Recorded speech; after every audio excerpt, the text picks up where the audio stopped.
Zimbabwe's foreign debt and arrears stand at $12.7 billion. The obligations have piled up over the past 2 decades that Zimbabwe has been under Western sanctions, triggered by the land reform program. Compensating dispossessed farmers for infrastructure improvements on the land is one of several conditions President Emmerson Mnangagwa's government is required to fulfill to reach agreement with the lenders. In the middle of very difficult fiscal issues, found $35 million to be paying for, at least 430-something farmers that you've cleared under the global compensation deed, and that 20 million farmers to pay those that are under the BPAS.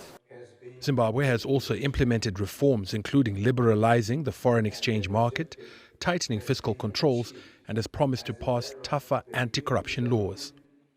Zimbabwe's government expects to sign up to an IMF Staff Monitored Programme in January. That is seen as a key milestone in bringing closure to the debt clearance program.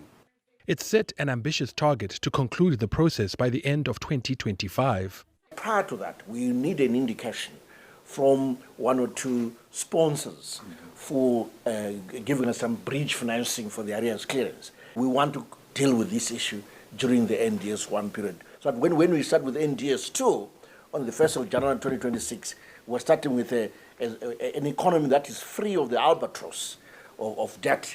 Zimbabwe could get a boost through the AFDB's African Development Fund, which is the fund that we've used to clear arrears for other countries. We've done that for Sudan, we've done that for Somalia. So now that we have a clarity of that, we are going to be making a request to have a set aside during the African Development Fund 17 replenishment to allow for resources to clear the arrears for Zimbabwe. Clearing the arrears will enable Zimbabwe to access long-term concessional funding to bridge a huge development gap. Farai Mwakutuya, CGTN, Harare, Zimbabwe.